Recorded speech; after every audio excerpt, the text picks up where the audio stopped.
Hello வணக்கம். அதிமுகவில் முக்கிய முடிவு எடுக்க வேண்டிய தருணத்தில் ஓ பன்னீர்செல்வம் அந்த முடிவுக்கு மறுப்பு தெரிவித்து உள்ளார் அல்லது மௌனம் சாதிப்பார். இதனால் கட்சியினுடைய வளர்ச்சி நடவடிக்கை வரலாறு காணாத வகையிலேயே பின்தங்கி இருந்ததாக ஆர்பி உதயகுமார் தெரிவித்துள்ளார்.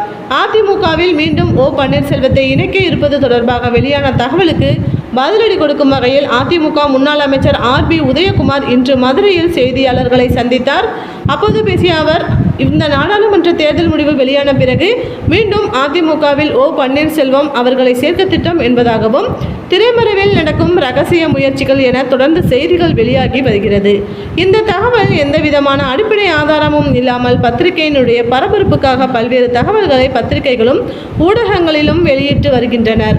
மேலும் அதிமுக மூத்த கழக நிர்வாகிகள் இடத்தில் கருத்து வேறுபாடு கூட்டணி அமைப்பதிலும் களம் காண்பதில் தேர்தல் பணி ஆற்றுவதில் இருந்து அவர்களாகவே ஒரு கற்பனை செய்து கொண்டு அவர்கள் தொடர்ந்து செய்திகளை வெளியிட்டே வருகின்றனர். இதற்கு உரியவர்கள் மறுப்பு தெரிவித்த பிறகும் கூட மறுப்பு தெரிவித்த செய்திக்கு முக்கியத்துவம் இல்லாமல் பரபரப்பு செய்திகளுக்கு மட்டும் தொடர்ந்து முக்கியத்துவம் கொடுக்கப்படுகிறது. அம்மாவுடைய மறைவுக்கு பிறகு முதலில் தனக்கு பதவி பறிப்போகிறது என்ற சூழ்நிலை வந்தவுடன் பிரிவுக்காக முதலாக பிள்ளையார் சொல்லி போட்டவர் ஓ பன்னீர்செல்வம்.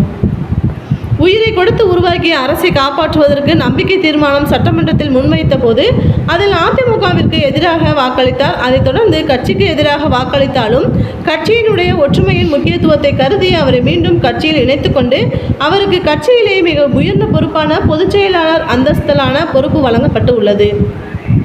முதலமைச்சர் பதவிக்கு இணையான துணை முதலமைச்சர் பதவியும் வீட்டு வசதி வாரியத்தை துறை பொறுப்பு வழங்கப்பட்டது.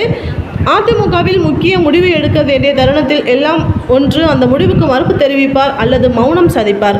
இதனால் கட்சியினுடைய வளர்ச்சி நடவடிக்கை வரலாறு காணாத வகையிலேயே பின்தங்கி இருந்ததை நாங்கள் பார்க்கிறோம்.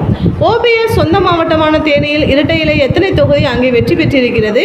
அவரை போட்டியிட்ட சட்டமன்ற தொகுதியுடைய தவிர 4 தொகுதிகளில் 3 தொகுதி தொடர்ந்து தோல்வியை தழுவியிருக்கிறது. சின்ன குழந்தையிடம் கேட்டால் அண்ணா டிஎம்கே என்று சொல்வதோடு சேர்த்து ஆன்டி டிஎம்கே என்பதுதான் கூறுவார்கள். ஆனால் திமுகவிற்கு ஆதரவான கருத்துக்களை பேசுவதை தொண்டர்கள் எப்படி பொறுத்து கொள்வார்கள்? மேலும் அதிமுக அலுவலகத்தை உடைத்து கபலீகரம் செய்தார்.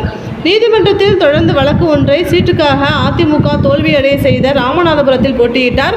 அமைதி காக்காமல் அதிமுகவை சின்னாபின்னமாக்க முயன்றார். இப்படிப்பட்ட சூழ்நிலையில் மீண்டும் விஷப்பரீட்சைக்கு அதிமுக தொண்டர்கள் விரும்பவில்லை. தொண்டர்கள் விருப்பத்தை தான் செயல்படுத்துவார்கள்.